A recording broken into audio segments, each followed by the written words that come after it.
This fortune teller spent less time looking at the bottom of a mug. I'm gonna go say hello. Good luck.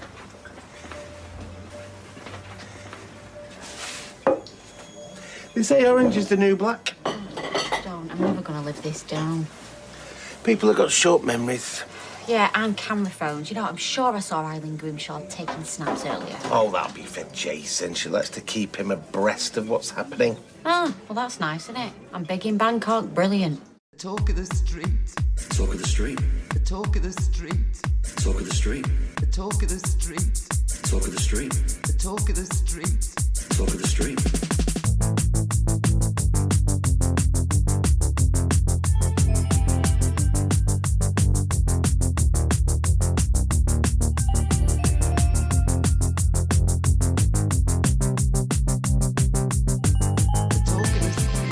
Hello and welcome to episode 343 of The Talk of the Street, an unofficial Coronation Street catch-up podcast that this week managed to add a whole 5 seconds to my Kev shouting Abby collection. I'm Gavin. Abby! And I'm the proud parent of Eaton Rapids royalty. Well, as are you. You kept that quiet. I didn't think that these kings and queens of homecoming or Winterfest or whatever it is was still a thing. Just as I was starting to understand it, I thought they'd done away with it. Well, they've done away with the whole king and queen thing, but it's still a court. A court of people, I guess, that get voted on by their class members. So This is Stella doing all the being popular and socialising for the entire family. As we lock ourselves away and scowl at people who come into our driveway while the dog was doing a shit in the yard. What they must have thought of me when they just pulled up into the driveway. It's snowing. Uh-huh. It's snowing pretty heavily. Snow in buckets. I'm standing outside with the dog. The dog's taking forever to find a place to poop. And just as he starts to poop, this angry woman drove into our driveway. Yes. Dropped a kid off. Said, "Hurry up, you've got 1 minute." I thought she was talking to me. She was talking to the kid. I thought she was talking to Dobby. The kid, I was talking to Dobby saying, "Hurry up, you." The kid comes in and comes up to me and says, "Is Sam?" And I'm like, "I've no idea who's in my house. Just on you go." And the woman barks at him again to hurry up as Dobby looks at them and finishes off his shit and then goes about his day. Yes. Because Sam was in our house, indeed. Yeah. I don't know what their names are. Am I meant to know what their names are? I don't think I've seen that one before. She has been here before, yes. Oh, really? But not as frequently as the others. Right. I don't know their names either, but they sound familiar. You know some of them. Yeah. You know Axel and Grant and Izzy. No, I constantly confuse Grant with someone else. Really? Mm-hmm. Because he's the only real, gay one. Yeah, I confuse him with another blonde male friend that Stelly's got. This is all very fascinating stuff. How are you this week? Exhausted. Finished off our latest auction this week. No, I can talk about that. Not in a couple of weeks. Yeah. We were finishing up our latest auction, and I grabbed this bin of vinyl 45 singles and was going through it and sorting them. And what was at the bottom? A whole bunch of actual promotional photographs of Prince and George Michael and Seal for some reason. Are you still in that? It's the gift that keeps on giving. So it seems. Every day I get to see an exciting new picture of Prince. Makes my day. So why are you exhausted then? Because I've been very, very busy all week trying to get this one done. Well, also, trying to sort things for the next really big one, the more high-end one that I'll be working on next week, but only for 2 days, because Wednesday I'm going to one of our estate sales ahead of time to pluck things for the high-end auction. And then Monday I work from home, and Tuesday I have my procedure. So and then Friday morning I have to take you to the airport. No. Thursday night. Nope. Thursday morning? Thursday morning, there we go. At the third time of asking. Thursday morning, you'll be taking me to the airport. Thursday You'll be taking morning. me to Lansing Airport, where you will drop me off probably before 9 o'clock, where I will wait Yes. at Lansing Airport for 3 hours Yes, editing podcast. on my flight to Detroit, where I will be waiting for 5 hours for my flight to Amsterdam, where I'll be waiting for 2 hours, I think, before my flight to Glasgow. So a trip that should probably take end to end, maybe 7.5, 8 hours, is probably going to take the best part of 24. Right, yes. Excellent stuff. Can't wait. stuff, But good yes, stuff. as you just delicately laid in there, Yes.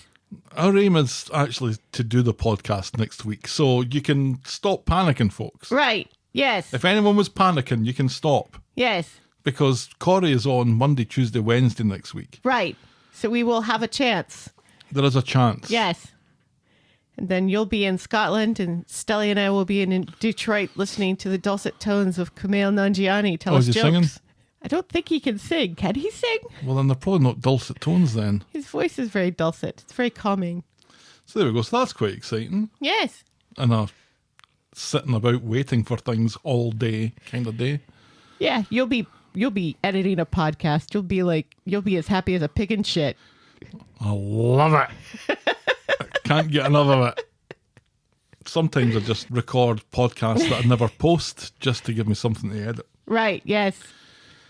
Anyway, shall we preamble, my dear? Yes, please. Give us some of that in transit. Corrie News.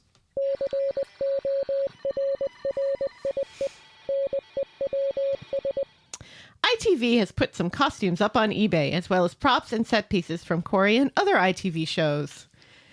Look, they could have just called me to set up an auction. Those eBay fees are outrageous.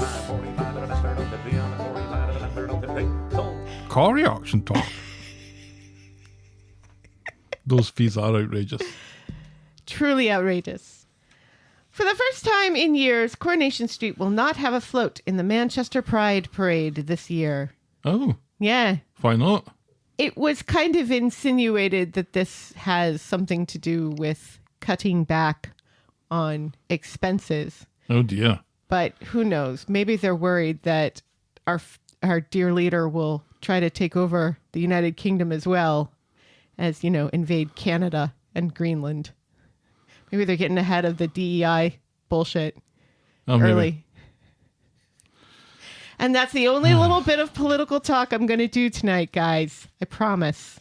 I promise. I cut it all out anyway. I'm exhausted. And finally, the villagers were once again brandishing their pitchforks as Corrie was pulled tonight, thanks to the Six Nations rugby thing in France. Rugby ball? It's a poor man's baseball. Rugby? No, that's the other one. That's the cricket. It's poor man's gridiron football. Maybe? No. With less padding? Because they don't wear any padding in rugby. They wear those weird collared shirts and shorts, and that's it. It's amazing they don't all break their necks. I think they have some testicular protection. Well, yes, everybody's wearing a cup. I'm wearing matter- a cup right now, Yeah. just in case. It's dangerous out there for testicles, and that's Corrie News. And now Corrie weather. It's snow in buckets. There we go. It's snow in buckets. It's not anymore. It stopped, but it was snow in buckets when I was trying to drive home and putting my life at risk. Also, I could do this podcast with you and also take Stelly to Winterfest and do her hair and makeup and stuff. Wait, so if it wasn't for this podcast, you'd just stayed at work? Probably not, but I would have stayed I probably would have stayed longer at work and waited for the snow to stop. Or the, plows to get out, because the plows hadn't even been out while I was driving home. I'm kind of regretting saying Corrie weather in case you haven't noticed. Let's move on then. Snow in buckets. It doesn't snow in buckets. To our feedback section that I like to call Everyone's a Critic.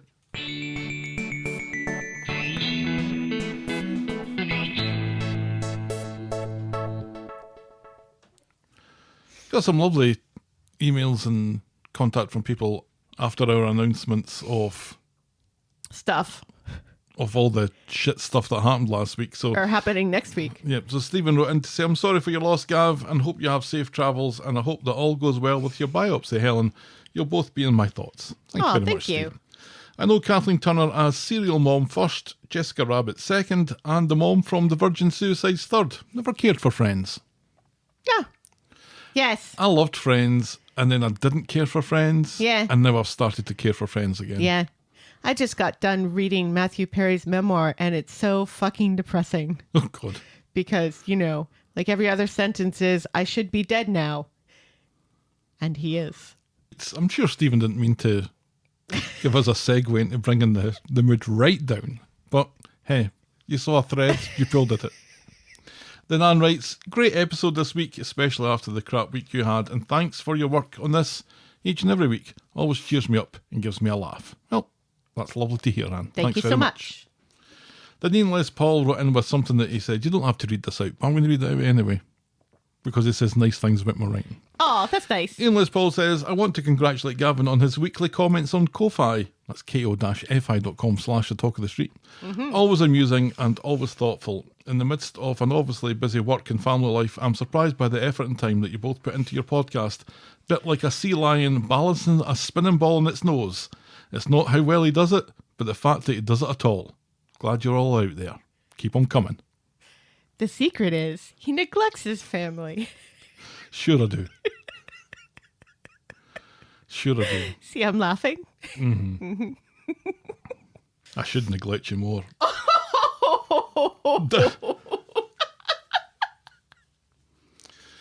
just one more to get rid of.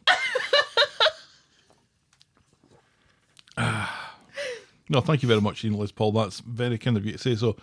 And allows me the excuse to shine a light on the blog that I write Yes. on a Saturday Yes. morning and post on Ko-Fi, ko-fi.com/the talk of the street. Correct. Around about 1,000 words every week on what's been happening on the cobbles and just my thoughts in general. I don't know how you do it.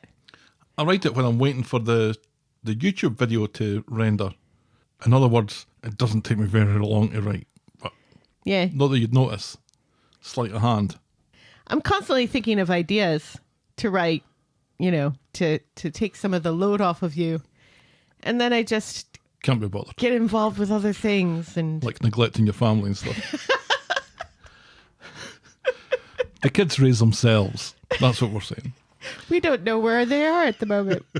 Last week, Helen, when we learned that Tracy and Tommy O were looking at a place in leafy Cheshire, you wondered what was in Cheshire. A cat. Well, Fiona B writes in, what's in Cheshire, Helen? What's in Cheshire? Only your biggest fan who doesn't actually watch Corrie anymore. That's me. How could we forget, Fiona? Shame on us. But it does beg a Thanks, question. Fee. Are you a listener who no longer watches the show, and how long have you not watched the show for? Yeah. I'd be curious to know. Remember- I always say these things and nobody tells me, but I would be curious. Remember when our good friend Stephen started listening to the podcast and has never watched Coronation Street? Yep. And then I think he stopped listening. I don't think he listens anymore. I don't think No. he's listened for some time. Yes. Can't blame him. No. To be fair, we stopped listening to this as well. I listen to it in my sleep. Because it's the next, once you upload it, it's like the next podcast at like 2:00 in the morning. Yeah. So Sometimes, some weeks you're better at turning down the volume on your phone than others.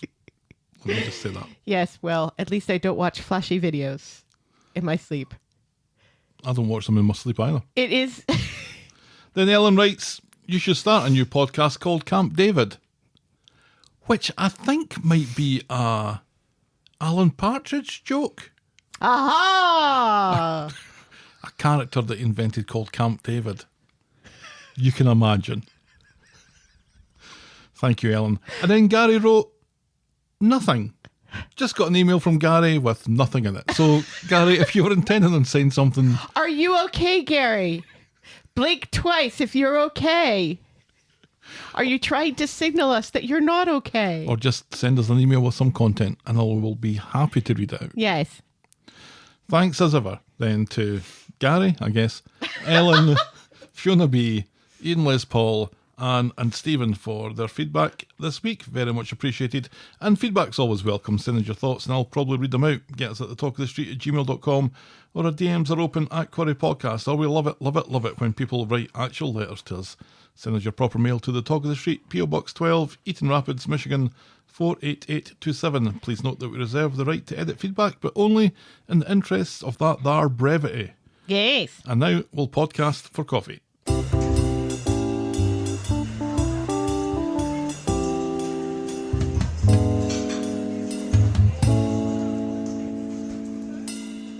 We're drinking our own coffees this week. Uh-oh. I am very much looking forward to the Iron Brew next week. Iron Brew, square sausage, Tunnock's caramel wafer, Tunnock's tea cakes, Yes. deep fried pizza, fish supper, and a single sausage.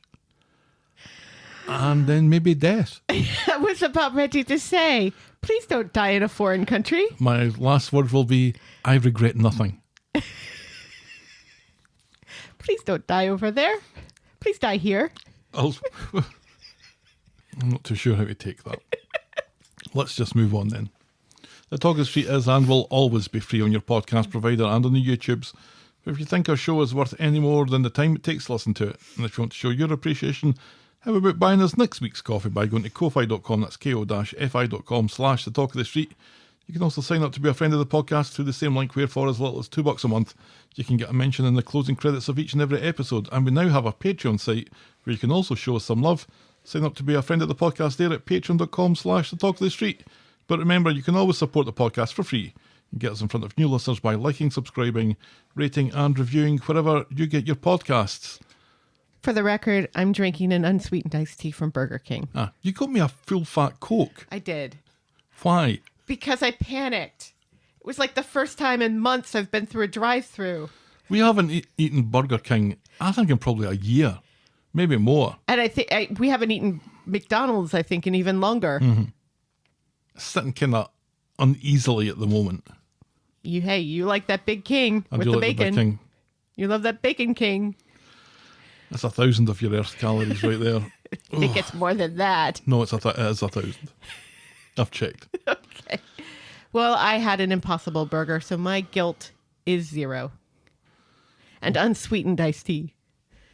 Okay, maybe a little guilt for the onion rings. A few of your onion rings fell into my fries. It's always welcome. Do you know that they do half and half? No. They do half fries and half onion rings. I did not know that. It's the best of both worlds. Maybe they don't do it anymore, but they certainly used to. Well, Anyway, I'll have to try that next year, the next time we go to a fast food restaurant.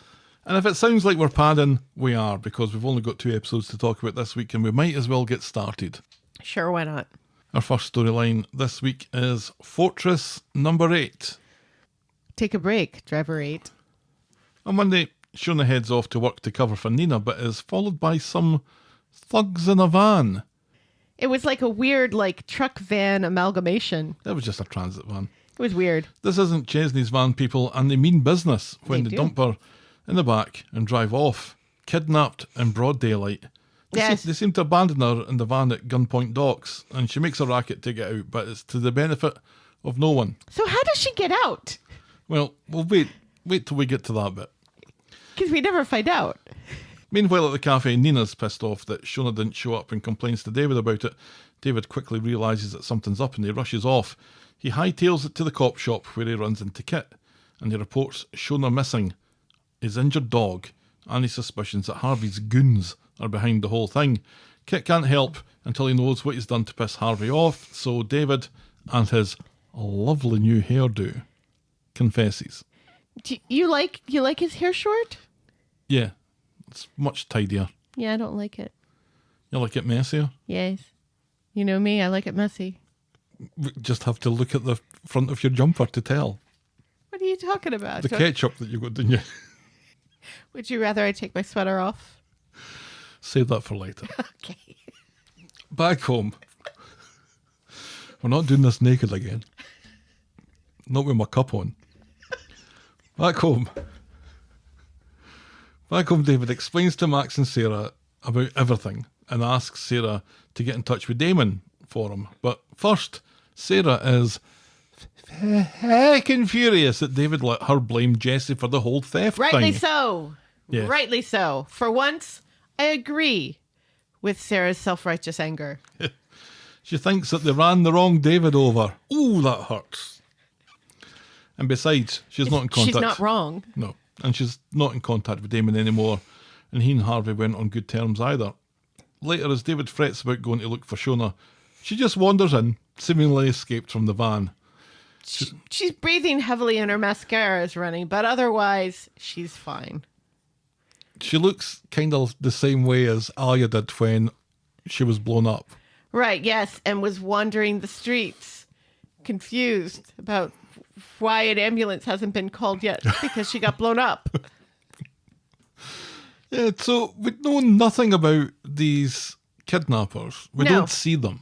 We don't see them. She says that they're wearing, like, balaclavas. Sure. Textbook. Yeah. But they don't... We have no idea how she got out because it was padlocked, so there's no way she could have gotten out. She doesn't say what they spoke to her about or if they said anything to her. Right. We don't find out why she was released. Yeah. So Or how. it's all just a little bit stupid and weird, isn't it? It is weird. It's like the worst kidnapping I've ever seen on Coronation Street. And there's been a few. And we've seen some stinkers. At least when Toyah and Spider got kidnapped Somebody tried to shoot them. and thrown into a van and taken to gunpoint docks, at least then that we had a little bit of an exchange between the kidnapped and the kidnapper. But this is just... Weird. Yeah. And, you know, at least racist Kelly, not racist Kelly, Kelly, when Kelly was kidnapped. Kelly the Chin. Yes, Kelly the Chin. When Kelly the Chin was kidnapped, we got to see her, like, thrown into a basement and got to see the guys that were threatening her and found out why they were threatening her, And etc. when Summer got held hostage in that weird guy's house, Mike, Yes, who I believe Paul may have pushed. you may have pushed Mike. Pushed Mike. we found out what that was all about. Right, yes, and This at least is- she was, like, in a nursery with big-ass windows that she was standing at trying to break the windows, but apparently they were bulletproof? They're just double glazed. Yeah, just very weird. Very weird. Very weird. So anyway, so she just wanders in and she says that she's fine, but if they don't pay Harvey back, fuck knows what will happen. David reveals that he's confessed to Kit, and if anything, this makes Shona angrier. Kit comes along later to say that Harvey hasn't had any money stolen from him, or so he says. Right. So without a crime, nothing's going to come from David's confession. Shona doesn't want to take what happened to her any further, because she ain't no fucking grass, and says it was all just a case of mistaken identity. Later, after Kit is gone, someone starts taking pot shots at number 8 with an air rifle. That could have taken somebody's eye out. Or worse. Left a nasty bruise. Well, it's embedded in the wall, so I can imagine that it would have been embedded in, you know, flesh. Maybe. Shona blames this on David going to the police. So the whole family move into Sarah's, while David decides that he's going to do a runner and stay with a mate for a while to draw attention away from Shona and the kids. And for some reason leaves David the dog with Nick, With Nick. and Toyah instead of, you know, with the rest of the family. So that seems... And David the dog is out of the hospital already? That thing got run over. It should still be in the hospital. Yeah, just a flesh wound. It's weird though, because you would imagine that David doing a runner, rather than drawing attention away from Shona and the kids and the dog, Right. if they can't get to David, then they're going to get to Shona and the kids and the dog. So, Or maybe they would follow David and leave the kids and the dog and the Shona and the Sarah, etc. Shona, the alone. kids and the dog should leave, is what should happen. Yeah. We're removing the wrong person from the equation, I think. Right. Because they've already proved that they, A, know Lily, and B, are able to kidnap Shona at will. Right. And no Audrey. So whether David's there or not doesn't really change any of that. No. I don't know. You expect this show to make sense. I don't to think make you it- and I are watching the same I show. want it to make some sense. No. On Wednesday, at Sarah's, Shona and Max are worried about David, who has gone out for a think. I thought he'd left, but he's come back, and now he's gone away for a think. Weird. He reckons dead men can't cough up, so he won't be in much danger. Does that not just contradict the whole... Oh, God. No, They'll all meet up in the bistro later. David's been to see Carla to try and get her to buy number 8, but she couldn't be less interested. And Max is furious about this and says that they should be able to force her to buy it. Shona points out that the sale will take too long anyway, and that's before they find a buyer. She doesn't reckon Harvey will wait. David thinks he won't have a choice unless they burn the house down and claim it on the insurance. Says Max's face. So David calls his former jailmate, whose name escapes me, and they come round to a darkened number 8 to meet David on the down low. David has a very important favour to ask him. Dum dum dum. And that's as far as we get with that this week. This changes everything. Because the big thing that's supposed to happen next week, I thought we were under the impression that somebody did this big thing that's going to happen next week. But now we learn that possibly other people are going to be responsible for the big thing that's going to happen next week. Changes everything? It changes everything. It changes my total point of view. The world has been turned upside down. And it's all Coronation Street's fault. Nobody else's fault. Just Coronation Street. So, I'm not going to say what happens next week. Right, the big thing. But there's a big thing. Yeah. That's been well publicised. Yes, which is why we're doing a podcast next week. But it's right, more or less. We kind of have to. But it feels like we're turning this into a whodunit. Mm-hmm. And I feel like we had enough of them last year. Yeah. Yeah. And this year. What was the whodunit this year? Well, the whodunit from last year kind of ran into this year. Yeah. We just got done with that whodunit story last week. Remember? Oh, I remember. You seem to be remembering fondly. In my memory, Racist Kelly gets sent down. I think that's why. Right, yes. And it's not a cuckoo bananas court where everybody's shouting at one another. And punters just walking in off the street. And giving speeches. With their bags from Freshco, just standing in the witness box talking about the weather. That'll do, old kebab guy. That'll do. Man, I miss him. This has to come to some explosive conclusion. Yes. One would think, because the money... Interesting choice of words. The money that David owes is never going to be recouped by Harvey and his goons. Mm-hmm. So something needs to happen very dramatically to allow David's involvement in the show to continue, which I presume everyone involved in Coronation Street probably wants.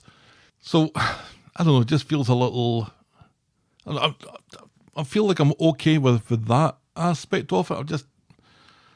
I don't think everything needs to be I kind of feel if we done shift... as a mystery. I kind of feel if we shift the blame to someone other than the big bad Harvey, then it changes the point of view of the whole thing, doesn't it? A little? That feels complicated. As if we will have complicated emotions next week about the big thing that's going to happen. Yeah, and possibly another big thing that happens right after the big thing. Yes.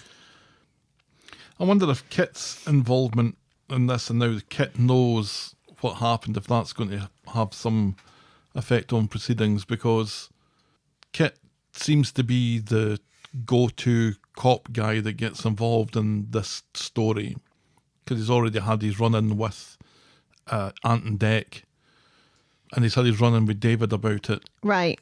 So he has passed on it. And he has passed with David thanks to the whole Shona thing. Mm-hmm. He seemed either keen to help or keen to know the gossip. Why not both? Not mutually exclusive. No. Like hard tacos and soft tacos. Yeah. Why not both? I've been entirely sure when the right time to use not mutually exclusive is. So I just say it every now and again just to sound intelligent. I think I did it just there. All right, let's move on to our next storyline then, the Vallies of the Ken doll. On Monday, Cassie is busy drugging Ken's tea again while Ken is going through his credit card statement. He has a little dizzy spell when he tries to stand up and he loses his glasses that are on his head. That happened to me. That happened to me one of the times that I fell. Have we talked about the times that I fell on the podcast? I believe we have, yes. Well, you didn't fall this week, which is good. I haven't fallen so far this week. But just in case it's onto my penis and testicles, that's where the cup comes in. So But when I fell, one of the times that I fell at the gas station, my glasses flipped up. Uh-huh. And so I'm looking for them on the ground. Right, and they're on the top of And your they're on head. the top of my head. Yeah. What a sight I must have been. You know, Just a dazed, confused, bald, fat Scotsman. you Looking for his glasses that are on his head. My With car- his Freshco's carrier bags. know, my car, I've got the push button start. Mm-hmm.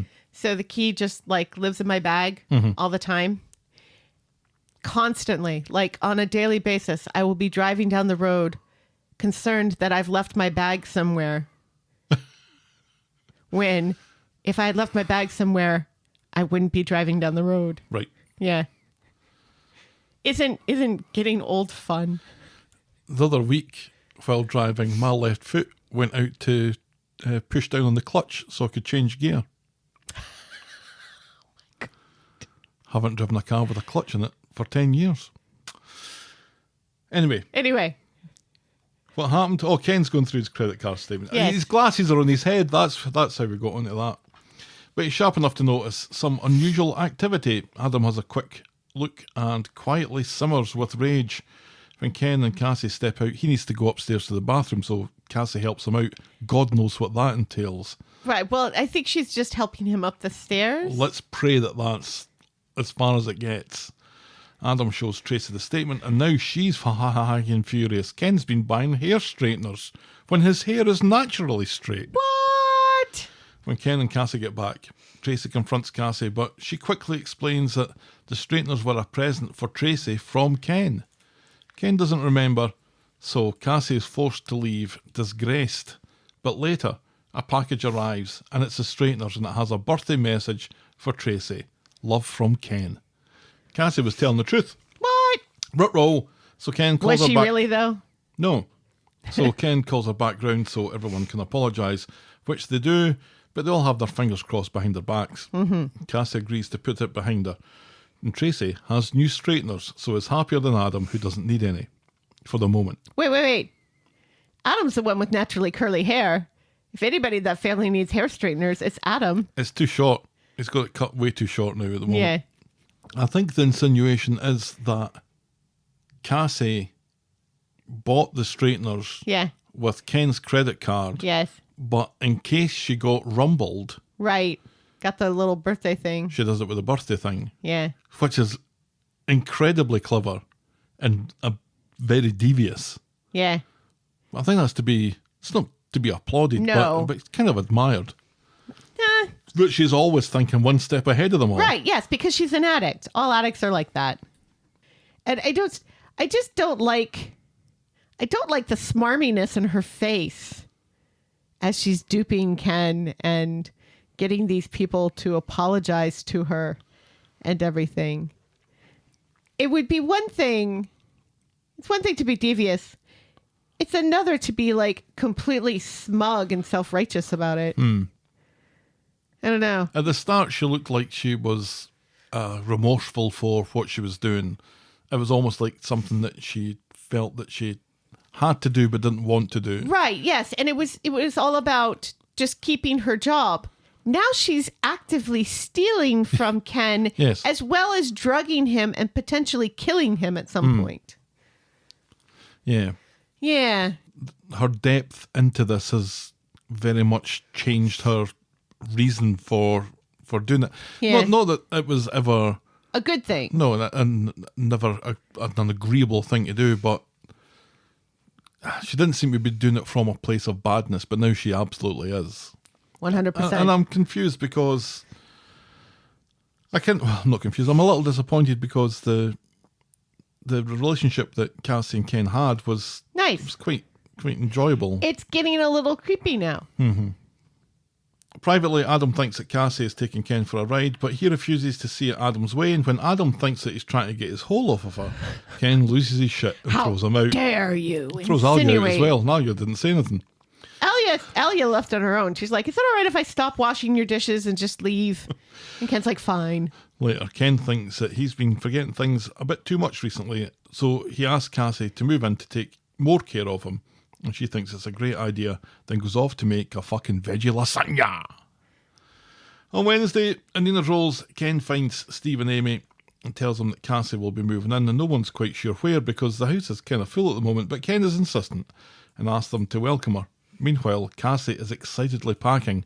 Fizz will miss Cassie, largely because she hasn't had much contact with her. Then number 1, Steve tells Amy how unhappy he is with this arrangement.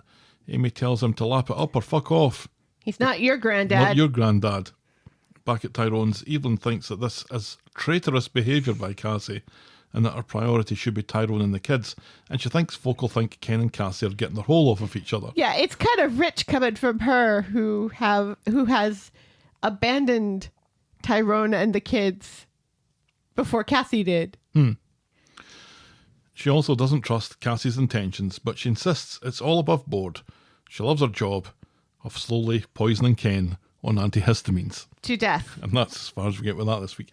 Well, it's all very well, it's just antihistamines, but it's obviously making him dizzy. Right. It's probably doing something weird to his blood pressure. Right. And he could easily take a tumble down the stairs. And now we know that Ken survives tumbles down the stairs. Well, but he used to. Until the one time that he doesn't. Right, yeah. And that was like, what, 10 years ago? Well, when you get to be a certain age, there comes a point where when things get broke, nobody wants to fix it because the fixing could kill you. Somebody that old, for example, is not getting surgery. And at a certain age, like even too many antihistamines can't be good for you. No. No, absolutely not. Yeah. She's going to go too far. And the weird thing is, you know, she does this whole self-righteous thing. And then she's like popping onto some clothing website to purchase clothing. And like with this smug, happy face, look on her face. So she's going to get caught eventually because she keeps because she seems to be getting to a point where she thinks she can't get caught. And that's where she's going to slip up. Yeah, exactly. She's going to get overconfident. For all the work that she's doing in the setup, she's not really thinking about the longer game. Right. And the fact that she's now under everyone's noses even more. So Exactly. it'll be And it more must- opportunities to slip up. And it must start registering on Ken's radar at some point because this is another thing on top of another thing on top of another thing that we're starting to get suspicious of her about. And that's kind of the frustrating thing about it for me, is that Ken shouldn't be this easily duped. Well, for a while we thought that he was just testing to see what was Right. going on here, but I don't think that's the case at all. I think No. he's... And I think he might actually do have feelings for Cassie of a romantic nature with the way that he was so indignant when Adam brought it up. Oh, Adam. How dare you? Just because I've had multiple affairs in my life and have dipped my wick in many an ink pot. Ew. Don't think, how dare you think that I would fall for this other person? I really loved Shame on you. Amy's conversation with Steve. Yeah, me too. What is it? Is it because she's a junkie? Or a scouser? Or a woman? Asking, was that the order of things? I think it might have been. Something like that. Yes, woman was last. Or a woman. Or a woman. Because Amy's fairly sure that the whole It the whole does boil source down. of Steve's problems here are because a woman's got one over on him. Yeah. I can see this one ending as quickly as it likes, and I'll be happy. It's kind of started off well, but it's moved into It's gone to a nicky place. No likey. Our next storyline is Mr. with another sister. On Monday, Leanne is meeting with her court-appointed community service officer. She's been assigned litter duty. Who is hilarious. Seriously. More of her, please. The community service officer with a rapier sense of humour. Yes. Yes. She must be related to Swain. Must be. Or the original Swain. The original Swain? Well, remember when she was sassy and not on the show as a permanent character? So, Oh, go and get the key, shall I? yeah. And it's hilarious because that was also to Leanne. She has been assigned litter duty on, checks notes, Coronation Street. Which is hilarious. And when Sam and Toyah and Nick come in, Leanne says, pretend to be my friend. Sure. Really? No. They see her with her high vis on and blanker. Later, Leanne is rubbish at picking up rubbish and runs into some rude youths who throw their rubbish on the ground. Neener. Yes. Nick comes along to help, but Leanne snaps at him to fucking leave it. Fine, says Nick, and he explains how Sam is struggling with the dynamics of this relationship, so suggests that they just stay out of each other's way for Sam's sake. But instead of doing that, Leanne turns up at the bistro and demands to get wired into champagne and is as delightful as normal. And for some reason, Toyah decides to put up with this rather than refusing her service. She does eventually refuse her service and say she's cut off. So as Leanne gets drunker, she doesn't become any more charming, so eventually Toyah does cut her off. But Leanne reacts badly to this just as Sam and Nick come in, and Sam once again looks down his nose at Leanne with some disdain. Tracy turns Rightfully so.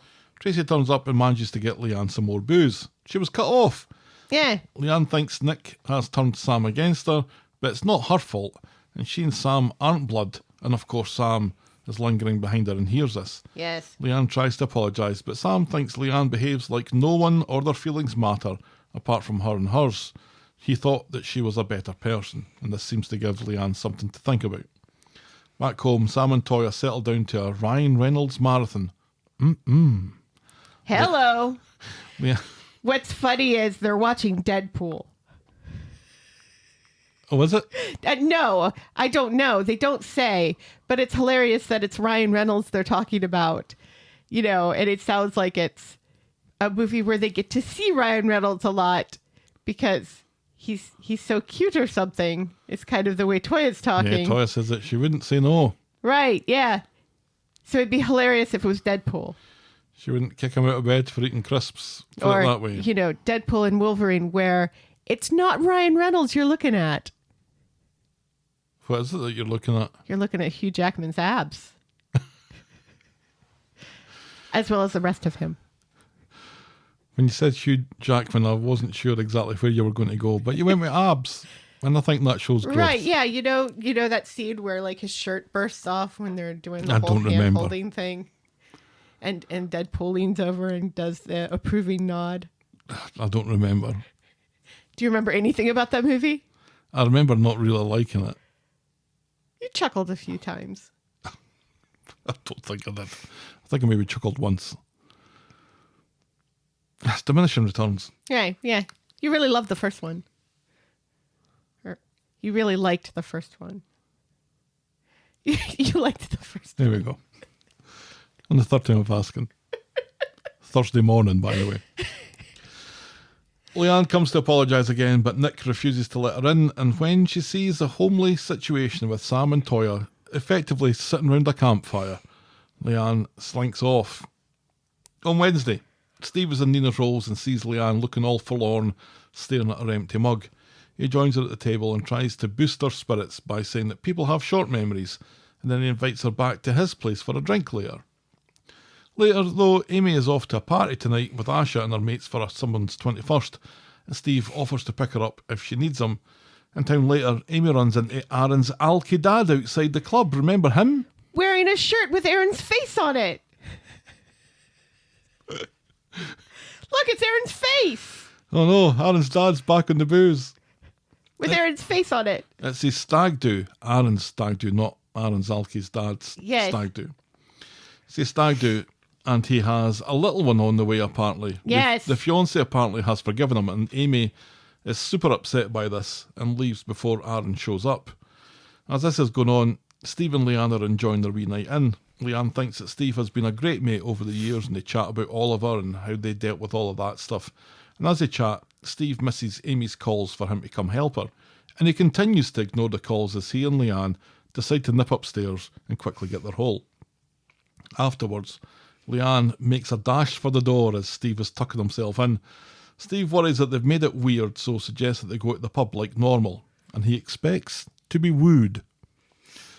And leaves his phone at home. Yeah. Who does that? What kind of monster leaves their phone at home? Remember that one time I left my phone at home when we went to trivia? And I was like, oh, well, it's not like I can use my phone during trivia anyway.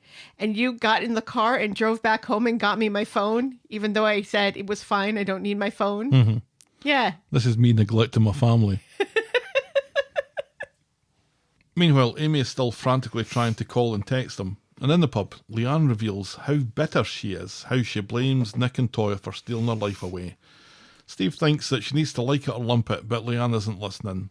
This is the post-coital bad mood that Steve is well familiar with. Yes. And that's as far as we get with that this week. Yeah, she makes a good point, though, that they're at in least, her face right, all the time. Yeah, not on purpose, though. No, but because they never go anywhere else, they're always running into And each other. she's the one who keeps going to the bistro. Yes. So she could avoid them. Mm. At least minimally, by not going into the bistro. Now that she's She signed it doesn't- off. Yeah, she doesn't have to go into the bistro at all. She does it to wind them up.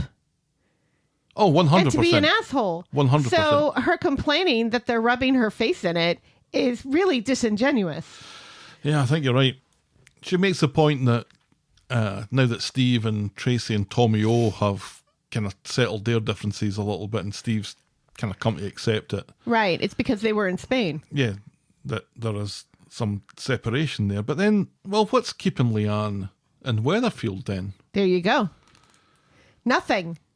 She's holding on to this relationship with Sam, which I Right. think is, at the moment, tenuous at best. Right. And she's not doing, she keeps doing damage to that relationship Yeah. constantly. And she doesn't seem to notice or understand that her trying to get back at Toyah and Nick isn't really affecting her relationships with those two people. It's really affecting her relationship with Sam. Yeah, She doesn't seem to get it. So Sam's right. When Sam says it's all about her and her feelings, that's exactly how it is. Absolutely. Steve and Leanne getting back together again?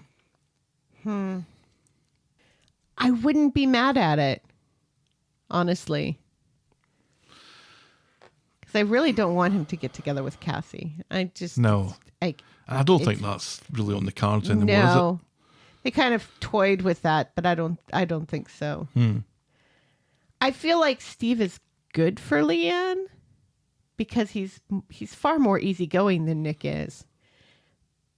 And he's not really condescending when he's trying to talk to her about what she's doing wrong. I felt like that conversation between the two of them was really good. And that Leanne actually listens to Steve in a way she never listens to Nick. I think Steve has got to be the lesser of the partners, and with Leanne, I think he would be. Yeah. Certainly more so than with Cassie. And they've got, obviously, this shared history and shared trauma that, as they said themselves, that they helped each other get through those really tough times. And as much Exactly. as Steve plays down his involvement on it, and as much as we did as well, because Steve didn't go through nearly half the sort of things that Leanne did in the aftermath of Oliver's death, Right, because woman. up to and including the Institute. Right. These were things that never knocked on Steve's door. So, Big man have no emotion. right. But, yeah, I think the two of them, there's just a nice chemistry with Steve and Leanne. Yeah. I think because they've been in the show for so long, Yes. that's kind of why Steve and Tracy worked as well, really. So, yeah, I wouldn't be against it at Ain't all. mad at it. I'm worried about Amy and Yeah, because Aaron that's coming never out of the blue. That's never resolved. No, where is she? How Yeah. did she get home? Does she get home? Because apparently she's lost her keys.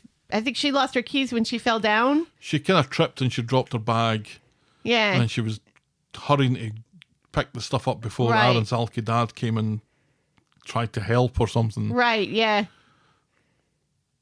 He seems like he's less alky than he was before. He's speaking in complete sentences, and he looks like he's had a wash. It was a nasty bit of work. And I assume he's still a nasty bit of work. He seemed kind of sympathetic to her. More so than he did when he was threatening to take her to court and sue Right. her and all that fun stuff. Yeah. So he seems to have accepted the fact that his son raped her. But that conversation about how his fiance has forgiven him for raping Amy, that was weird. Yeah, I wonder how that was packaged up. Yeah. But very quickly, Aaron, who was a young man, remember, because he was dating Summer. Uh-huh. So he was like, what, 18 when he was in the show? Yeah. Is now about to get married and has a kid on the way. Yeah. It's been a busy couple of years for him. I guess so. Whoever floats your boat. Yeah. I don't understand why Amy doesn't try to call her mum, who is in the country at the moment. If you can't get a hold of your dad, call your mum. Isn't there something, though, that... I thought somebody had said that they tried to get hold of Tracy at some point during the week and they couldn't. So No, he does, because we see Tracy this week, don't we? yes, we see her on Monday. Right, Well, I think yes. we see her on Wednesday. Yes, at Ken's. With her hair straightener, which she doesn't need. Yeah, but I mean, Steve did say, hey, if you need me to pick you up, just give me a call. But it kind of feels like if you can't get a hold of him for whatever reason, call your mom, call your granddad, call your Streetcars. call your cousin, Adam, or your uncle, Daniel. You have a large family. If you can't get a hold of your dad, you can get a hold of someone. Asha. Surely. Adi. Well, not Asha, because Asha canceled plans with her, so Asha obviously has something better to do that night. If you're pushed, you're going to call them no matter what. So I hope this is not a return for Aaron, because I think we were sufficiently delighted with him the last time. Correct. All right, move on to our penultimate storyline tonight. This is not the most boring story in the world. This is just a tribute. On Monday at the Quad House, Chesney is in an unusually good mood as he's booked a holiday to Alicante for him, Gemma's wig, presumably his children, but not Bertie. Or Bernie. Not Bernie. Bernie. Not Bertie. Not Bernie. Not Thanks. Bernie. Not Bernie. Not Bernie. Thanks, Les, and his glorious compo money. In the pub later, the whole family is gathered as Bernie announces that she's pregnant. No, she's kidding. No one buys it, but Bernie and Dev think it's hilarious and then announce their engagement, and everyone is Which thrilled. happened like 3 weeks ago, and Yes. they're just now finally telling the family because they finally got them to sit down together. Everyone is thrilled, even Summer. And I was like, why is Summer there again? She's friends with Asha, and I posted this on Twitter, and the number of people who told me that Paul was her dad. that Paul was her dad. I was like, yeah, I know that, but seeing her sitting with Bernie and Dev and that family, Without Billy. right, was just a bit weird. Why isn't Billy there? It was just a bit weird. So Yeah. 20 people decided to tell me, look, I don't need anybody to tell me how much I get wrong with Coronation Street. I'm very familiar with it. But 20 people who didn't read each other's responses, Right. presumably, telling do me that that all I'd the fucked time. something up. But it was funny. Addy immediately calls Bernie mum, and Bernie couldn't be happier, but just wishes Paul's ghost was here. Ooh, says Paul's ghost. Yes.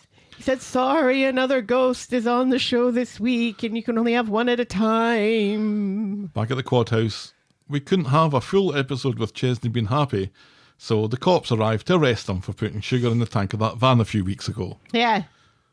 They're just now getting around to checking the, CCTV, or the dash cam footage or something. right. I think it was the CCTV. One would hope, because the Outside dash cam Treshco's. typically looks at the front of the car, Right, yeah. not who's fucking about with your So fuel tank. they've just now, the van driver just now figured out there's sugar in his gas tank. Yeah, there was too much going on plot-wise in the show in Yeah. previous weeks for that to happen. It did seem very much out of the blue. So, he's not really arrested, but he's told to come down to the station Right. tomorrow. So, on Wednesday, Ches has got all dressed up for his big day at the police station, and Gemma's Right. wig thinks it's overkill, and he looks like the accused. All he needs is a spider's web tattoo in his neck. She thinks that he'll get away with a slap on the wrist. And as she leaves, she asks Paul's ghost to take care of Chesney. And Right, Paul's yes. ghost does not do that. Right. She prays to Paul's ghost, and Paul's ghost says, that's not how it works. Mary loves death. Ches gets home much later, let free on a caution, but the holiday is now fucked because he has to pay a ton of money in compo to the van driver. It's so much that Gemma's wig needs to sit down, and it's so much that no one says how much it is out loud. Right. That's how much it is. That Bernie and Gemma are sitting on the couch just staring off into space because they're so stunned with how much money it is. Chesney's written it down on a piece of paper and just shows them secretly. Yeah, and he shows How it, much? and he shows the secret piece of paper to Fizz when she walks in and reminds everybody that she's related to Chesney. That's a lot of money. Yeah, that is a lot of money. That's a lot of kebabs. But he's already paid off all their debts. Right. So he's managed to do that. Yeah. It's just a holiday that we're not letting them have. Or food or shoes. No shoes. Lots of fireworks, though. Tons and tons of fireworks. Fizz comes over to see how Ches got on and wonders if he can appeal, but he doesn't think there's much point because he's guilty. Bernie thinks that at least they have the money to pay for it. Easy come, easy go. She reckons they wouldn't have enjoyed mixing with the hoi polloi in Alicante, so instead, Ches books them all for a caravan holiday in the UK, and Gemma's wig thinks this is much better than an all-inclusive poxy holiday in the sun. And that's as far as we get with that this week. It's probably a better holiday for kids. The caravan. Getting those quads in a plane. No. Eesh. No. How many laps have you got? In fact, they wouldn't be in the laps. They'd be in their own seats, I think. Yes. Yeah. Yeah, that would have been a fucking fortune. Yeah. Jeez, Chesney. And a nightmare. But no, they're going to a caravan park. Now, Coronation Street loves a caravan park. They do. They love, and they have put Gemma in a caravan park more times than I can count. She and her mum were just in a caravan right before Paul died because Paul was there. Paul told them about his motor neuron disease in the caravan. Right. Yeah. And who could forget their holiday in Wales? Right. Where, for comedy purposes, the show decided to make Gemma have quads in a cable car, although only one of them was born in the cable car. Right. And then wasn't there one where the brakes on the caravans for some reason went out and it wheeled down a hill with Gemma inside it screaming in the window or something? It's like an episode of Last of the Summer Wine. God, that sounds really funny though, doesn't it? If that didn't happen, it really should have. I feel like something like that happened. A caravan running down a hill. Yes, with Gemma inside screaming in the window. That should have caused their death. If they're not going to kill Ken falling downstairs at his age, they're not going to kill Gemma in a runaway caravan. Yeah. Corrie loves a fucking caravan. And they love putting the Winter Browns in peril. But I don't think we're going to see the Dulux Winter Browns in their caravan Probably not. because they don't like to do locations anymore. Right. But a caravan it really is a staple of the show. It's a good year when there's a caravan holiday. It just is. It's fun. You see characters in a caravan. Right. What's not to love? Remember when they did that like booze cruise? And that was like other characters because Evelyn was there and some other people. Remember they got Well, that was the fun bus. They got in the fun bus for the 10,000th and Emma. episode. Right, yes, the booze cruise. No crews involved. Right, but that's what you do on a big giant bus when you rent a big giant bus. You go on a booze cruise. So I think you need a boat to go on a booze cruise. No, you're cruising down the street. Only you're not driving, so you can drink. Oh, I get it. Yeah. I do get it. Anyway, remember when the Platts went on vacation and there was that lady on the paddle boat who was like famous for something else? Lorraine Kelly Yes. And Gail almost killed her? shot an arrow into her ass. Right. That could have gotten infected. Lorraine Kelly, who quote tweeted one of my tweets When? last year, Ah, which is still bookmarked as being one of the best days of my life. yeah. Doesn't get any better than Lorraine Kelly quote tweeting you. Yeah. Remember how excited I was that one time that Neil Gaiman quote tweeted me? Evil dies tonight! Yes. John Doe has the upper hand. No, it's definitely. Evil dies tonight! Yeah, it's definitely Evil Dies Tonight. Yeah, that's. I don't think we should talk about that anymore. No, I don't think so either. It's why can't they let Ches and Gemma Be happy. have just some money in their bank for Right. a couple of weeks, And just a be, month? And just be happy. Let them just be happy. Why can't these people be happy? When we saw them on Monday, it's like, oh, what's Ches changed about him? He's looking different. He's smiling. He was smiling and dancing. and doing the old maracas because they were going to Alicante. Maracas? That's not maracas. Castanets. Castanets, yes. And now everybody knows exactly what you were doing with your hands. Do you know it's impossible to say castanets without doing that with your hands? Everyone becomes a crab when they say castanets. Or Everyone. an angry duck. Or Kermit the Frog. Hi-ho.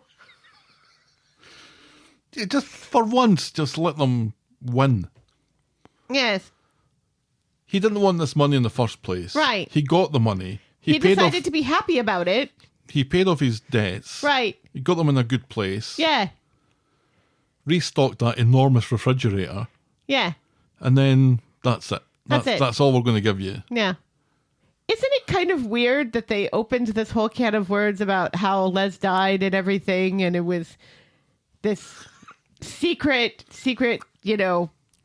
workplace accident and everything. And then they were just like, fuck it, we're just going to give them the money and we're not going to make this a real story. Yeah. We're not mentioning anything that's happened to Les. It's like that woman that Ken was supposed to have this relationship with that they wrote lots of articles about. She appeared once and then that was it. Mm-hmm.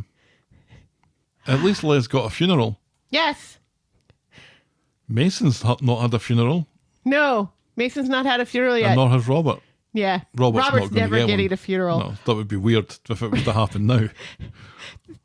A couple more years, they're going to find Robert's ashes in the back closet at the funeral home. Yeah. And call Michelle back. And that's when Michelle's going to come back to the show to pick up the ashes, dump them somewhere, and then leave again.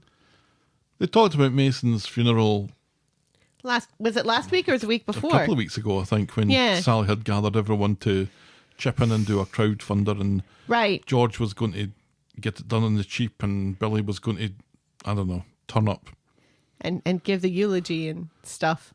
for someone that he didn't know. Yeah. And we don't know if it was religious or not. But Right.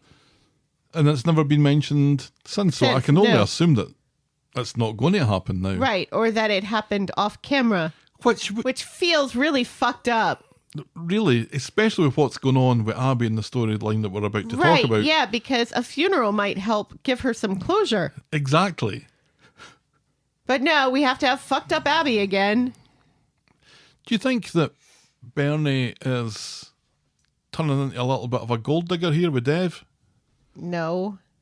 Because she's going on about, I'm paying for all these things, and Do you think it's weird how much they're talking about how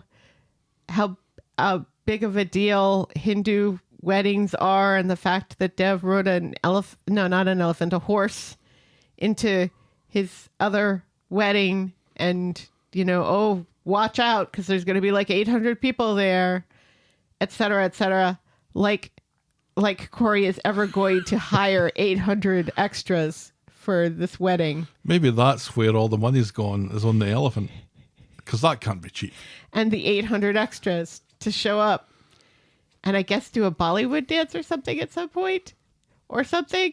I don't know. The shows, I don't understand why they're talking about, how different Hindu weddings are from regular weddings or Christian weddings, or because like Gemma was like shocked that Bernie might have her wedding in a church. And it's like, Gemma, you had your wedding in a church. Mm-hmm. So why wouldn't your mom have a wedding in a church? That's where they normally happen most of the time, especially The UK's got really weird rules about this sort of thing, don't they? About where you can get married and where you can't. I think it has to be a licensed venue. It used to be. Right. So you can get married at a hotel and things like that, but it Whereas needs here to you be can get married anywhere. licensed. Yeah. In the conference room of a hotel, for example. Right, exactly. I do think it's weird what it's choosing to be Focusing on. and what it's spending its money on. Yeah. Like the little rave thing where they had a few people on the 6 meter square Right. podium thing. And then fireworks. Have I mentioned the fireworks? Once or twice. Yeah. And it's weird that like how so much money is going into the big event next week when it seems like they're laying people off and selling old costumes off to pay for the big event. I don't know.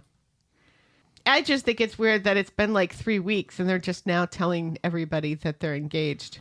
Again, it's the Chesney van thing. It's all this stuff that they took up to a point and then stopped telling those stories, and then picking them up again 3 weeks later, imagining that there was no time in between for these scenes to have happened. Right. It's very odd.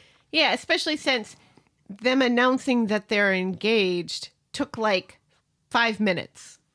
Yeah, meet us in the pub that we were going to meet in anyway. Right, yeah. Yeah. It could have been an incidental at any other time the past couple of weeks because it doesn't take that long to do. Okay, let's move on to our final storyline tonight. Sucks to be a Webster. On Monday at Kev's, he's telling Dev about his testicular cancer worries and says Dev says it's one of the good ones as it's treatable. Yeah, because Dev's there for some reason. Are they friends? Is Dev friends with Kev? Dev and Kev? Why have I never seen Dev and Kev together before? They did the naked calendar together. Oh, yeah, but didn't everybody do the naked calendar together? I'm just saying. Dev and his Kiwis. All those Kiwis. Oh, those Kiwis. They're hairy Kiwis, weren't they?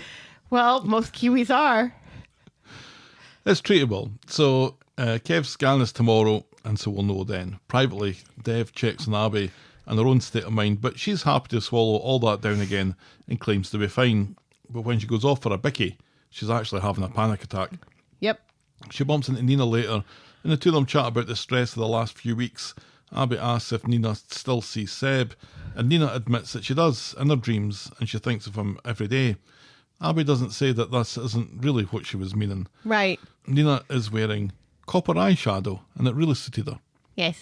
At home, Kev is whittering on about Steve and Tommy O, but Abby is in a world of her own when she sees a reflection of Seb looking oddly threatening in the window. Yeah, that was weird. Kev wants to talk about her distance, but Abby just leaves him to it and goes away for a lie down. So Wednesday, Kev's got his appointment today to get his testicles checked out. Ronnie puts his mind at ease, saying that he's been through something similar and it turned out to just be a harmless bump or a bit of sandwich or something. Debbie wants to go with, but that's Abby's job. Is that what men do with their testicles? Store sandwiches? Is it like the cheeks of a squirrel? We will never tell. That's Abby's job. It's Abby's job to go to Kev with the hospital, so you just back down, Debbie. I'll take him. Privately, Debbie suggests that Abby tries to stay positive and gets Kev a cake or something once he's had his appointment. But Abby doesn't take this advice particularly well. No. At the precinct with You think a cake is going to make cancer okay? No, Abby, that's not what we're saying. No, but it is always nice to get a cake. Yes.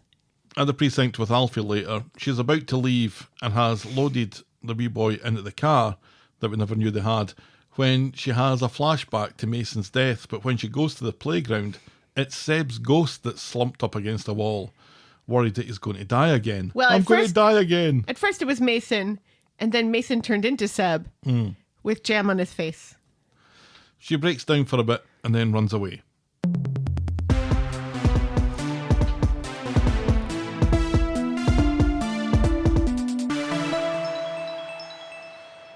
Meanwhile, Kev and his testicles are at the hospital and time waits for neither of them, so he gets seen by the consultant alone. Debbie turned up anyway, and she is hacking furious that Abby was a no-show. Right, especially since Abby made such a big deal about it. Kev downplays it, says that she has a lot on her mind at the moment, but Debbie thinks this is yet another example of Abby letting Kev down. Kev gets back home, worried about Abby, and she takes a moment to remember that there was a place she was supposed to be. Kev announces that he's going to get his results in a couple of weeks, and he offers to go pick up Alfie. "Oh, pig's tits!" screams Abby, and she runs out the house with Kev in hot pursuit. Meanwhile, Nick and Toyah happen to be wandering through the precinct Because at night of course it's Nick and Toyah who's doing that. and find Alfie crying in Abby's car where it had been parked for hours. Yes. Like It's the middle of the day. It's now nighttime. nighttime. That child must be stinking. Nick takes the wee boy away for an ice cream while Toyah calls Kev and Abby. And when they don't answer, she calls Debbie. Yes. And of course, everyone turns up at the precinct at the same time, so Debbie can shout at Abby for a bit, and Kev can downplay everything, and Abby can insist that everything is fine. Back home, though, Kev tries to get to the bottom of it, and she blames being consumed with worry about how many testicles. Kev doesn't believe her, and she sees through it. In the pub, Debbie brings Ronnie up to speed with what happened, and he points out that she needs to tread carefully here and to keep her temper under control, because as soon as she starts to get angry, of course Kev is going to be on Abby's side. Back at Kev's, a social worker has turned up after receiving an anonymous tip-off. The social worker is worried about Abby's frame of mind and her sobriety, but Abby insists that she's sober and it was just a miscommunication, and Kev says that Alfie was only on his own for a few minutes and today was all his fault. The social worker sends Kev off to fetch a small glass of water. Right, so that he will shut the fuck up and she can actually talk to Abby, who's the person she's been trying to ask these questions of the entire time. And Kev keeps butting in. And Kev needs to shut the fuck up. Neve on Twitter said, and he gives her a large glass of water from which she barely drinks any. Right, yes. Men, listen when women speak to you, for Right. fuck's sake. I mean, it was just a ploy to get him to fuck off for a little while so she could actually get answers from Abby. But the kitchen's just... Right, Just yeah, there. but still, that's all the time she needs. Kev, would you mind going off for a shite? Thanks.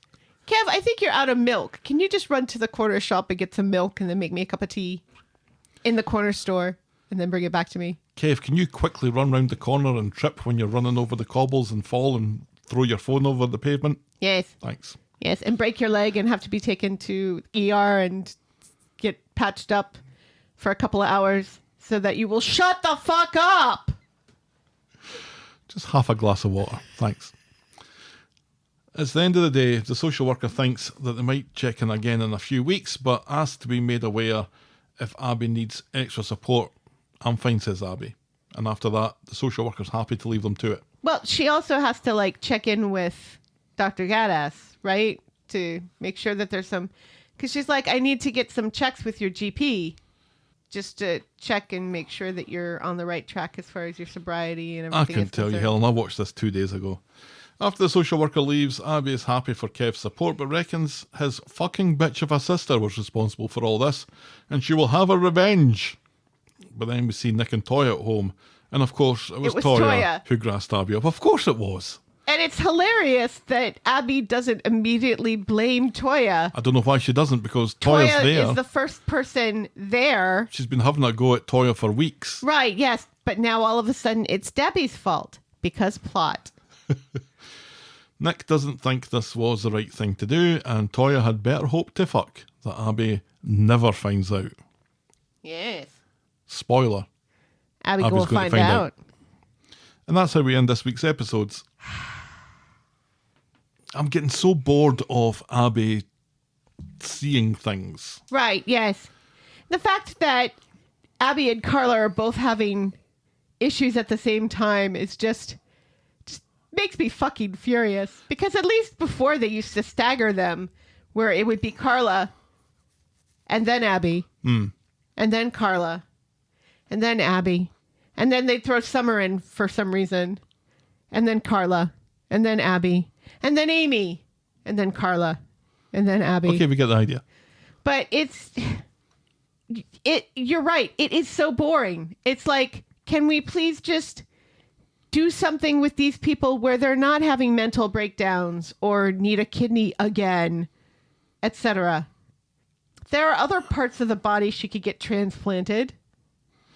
I mean, absolutely no harm to Sally Carmen here, who is obviously acting her socks off. Yes.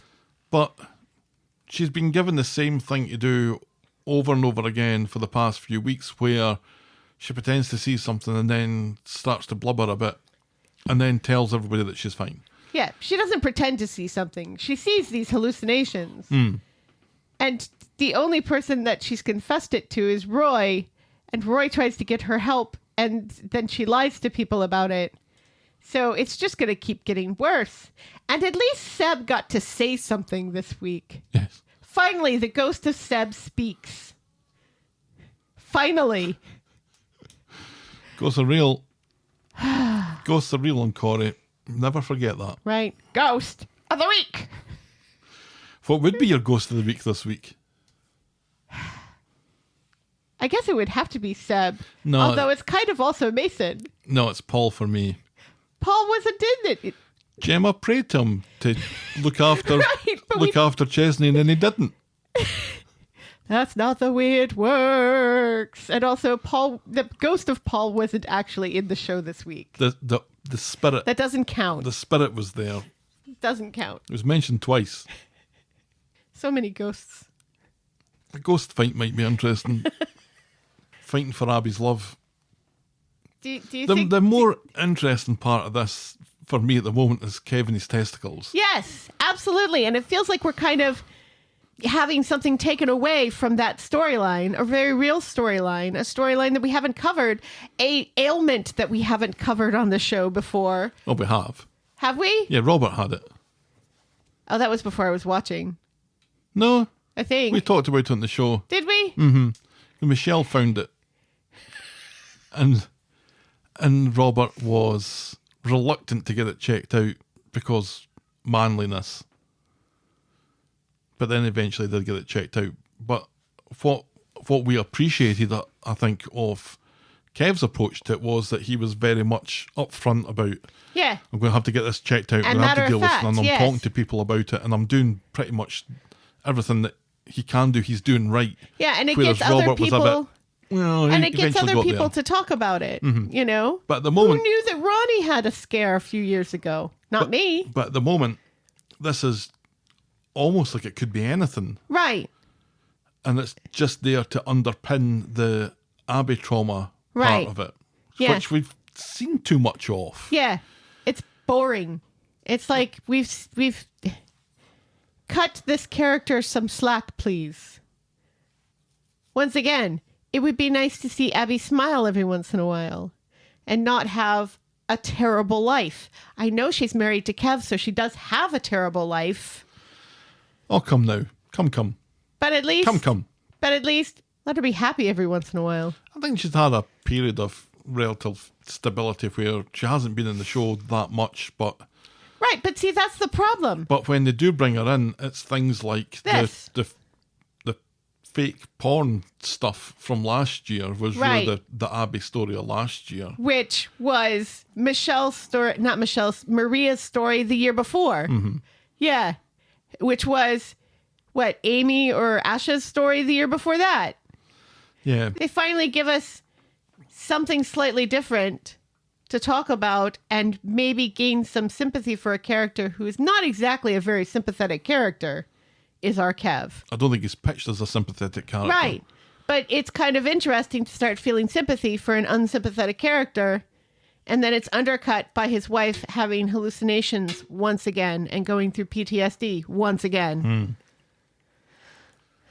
It just... And again, in real life, these are long, maybe year long, maybe for the rest of your life Right. long. But the benefit of this being a TV show is that it doesn't have to be like that. Right. They have people recovering from things far quicker than they possibly should recover from things happening Right. all the time, but not Abby. And then other people who have conditions that they will have for the rest of their life get conveniently forgotten. Ahem. Craig's OCD. Ahem. Max's ADHD. Ahem. Not Joseph. That's a J name. It is a J name. Is it Jake? No, No. it's not Jake. No.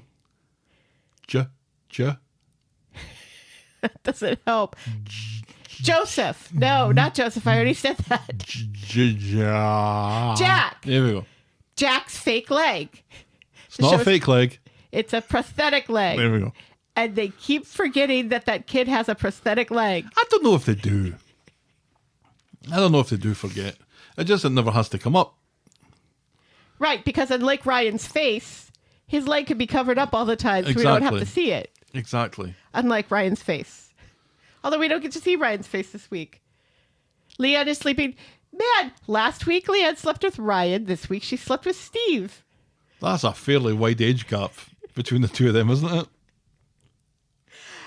I have a feeling there are other gaps between the two of them as well. Just one or two. You'll notice that there was no scene of Leanne waking up in bed with Steve shirtless. And we thank you, Coronation Street, for their small mercies. So we're setting up these rivalries where, again, we're not sure. There's a whodunit of sorts. We kind of know who done it, but Abby doesn't. And this feels like it's about to get very confusing and not necessarily reaching a conclusion. And messy soon. and violent. And again, one would assume that Abby is going to get away with violence again. It does tend to happen that way, doesn't it? It does. Remember when she blew up a car? That was one of my favourite Abby moments, though. Yeah. It was very Jokerish. It was very, oh God, what was that movie? What was that movie where they blew up a car because their man had, like, messed around? It's a very famous scene, and I can't remember. It was Angela Bassett, I believe. But anyway. In fairness to it, it's more interesting than Chesney putting sugar in a van. Sure. But not by much, because we've seen it already. Once again, though, Debbie is proving her worth to the show. Absolutely. What the fuck, guys? Keep her. There's absolutely no reason for her to be getting this exit story now. Yeah. When every time she's on the screen... She's great. Did you sign the petition? Of course I signed the petition. That's a good man right there. I love my Debbie. Debbie's a sister that I never had. You grow up with these people. Yeah. In these shows. Yeah. Johnny Briggs and Coronation Street. And the way that they write Debbie is so well. I get the impression that the writers really like writing for Debbie because they do it so well. Exactly. And she sells it so well. Right. And people love her enough to start a petition. Not everybody's getting a petition. Let's just put it that way. Well, that was the shortened week. That was Coronation Street. Helen, what was your moment of the week? Gosh, that's tough because it was a shortened week. I know, and there wasn't an awful lot of standout moments this week. No.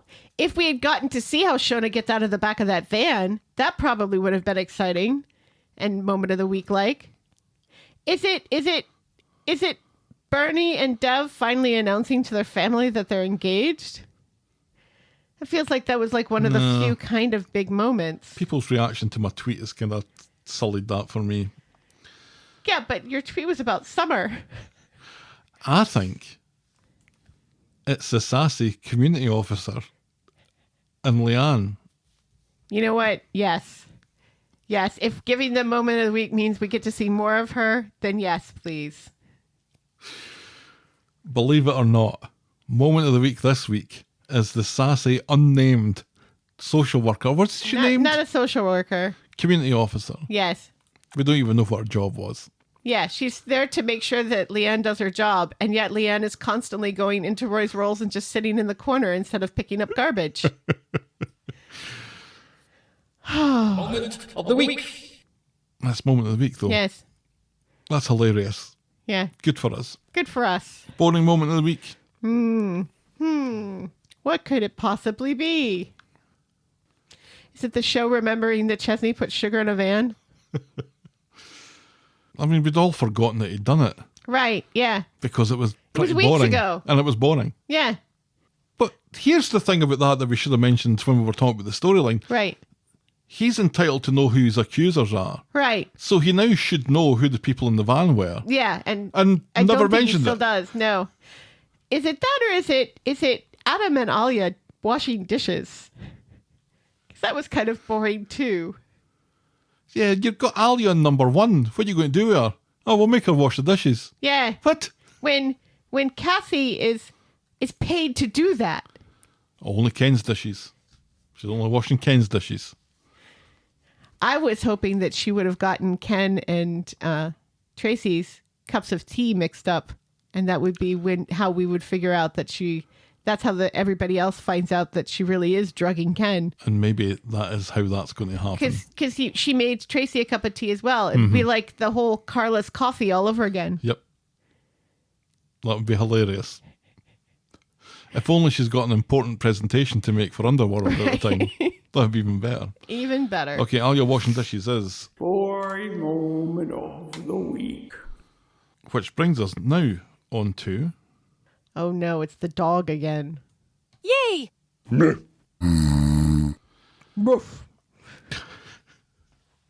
You know, for someone who never makes any of these little stings, you've got an awful lot to say about them. Maybe you make too many and neglect your family. But you complaining about them just makes me want to make more. So you get what you want in the end, just like always. Every week, we ask our Twitter followers, why are we still on Twitter? Yes. And then we ask them to rank this week's shows, grouped in the following ways of yay, meh, and zzz, depending on what they thought. Just a short week this week, but we still got plenty of votes, and zzz got 31.7%, meh got 47.6%, and yay just got 20.7%, quite a dip from last week. Yeah, shortened weeks they're already handicapped by being a shortened week. So you can't really do anything really fully. Cam says, "'Twas expecting more of a build-up to next week." Yeah, I agree. Yeah. And Anne says, "I liked Mondays, but last night wasn't as good as the last few episodes. Also, I don't need Leanne and Steve together on my screen with 2 laugh emojis." Thank you very much to Anne and Cam for their thoughts on the week's shows. But of course, when it comes to Helen and I giving our scores, we don't let the audience score influence us in any way. So Helen, what is your score out of 10 this week? I'm going to give it an even 5. Yeah, it's a 5 for me as well. Yeah, because there's just not enough. Like you said, missing that Friday episode to kind of bring it home feels like it ended in the middle of something, and it didn't feel like it ended on much of a cliffhanger or anything either. It was just the whole, well, it was Toyah who dobbed Abby and Debbie. thing. Oh, yeah, but she thinks it's Debbie. Yeah, and we still don't know how Shona got out of the back of the van. And you know what? I don't think we're ever going to find out. No, which is stupid, because there was a padlock. They clearly let us see that padlock. There's a reason why they let us see that padlock. But who knows? All right, let's wrap this one up then. This episode was brought to you with thanks to our friends of the podcast. Daisy, French Helen, Pickles, DT, Wendy, Noel, Canadian Helen, Christy, Shandy, English Victoria, Aurora Yvonne, Heather Westerfield, Russell Whiting, Jackie B, Brittany Porter, Laurie Anna, Tina, Stephen, Leah, Tara J and Fiona B. Thank you ever so much, folks. We really appreciate it. Thank you. If you've ever taken Ghost Paul on a caravan holiday, write in to tell us about it. We're the Talk of the Street at gmail.com, and we're at Corrie Podcast on Twitter, Facebook, Instagram, Threads and Blue Sky. Or reach us the old-fashioned way, the Talk of the Street, P.O. Box 12, Eaton Rapids, Michigan 48827. You can shout me and Helen a coffee or become a friend of the podcast by heading to ko-fi.com, that's ko-fi.com/the Talk of the Street, or patreon.com/the Talk of the Street. Check out voggle.co.uk for links to our merch store, YouTube channel and blog. And if you're so inclined, please leave a rating and a review on the iTunes or your podcast provider of choice. And be sure to check out our pop culture sister podcast, The List of Lists. The burlesque was just okay. Thanks for making it to the end of another episode. And we will be back next week, maybe, hopefully, Yay. with more Talk of the Street. The Talk of the Street. Bye. Cheerio.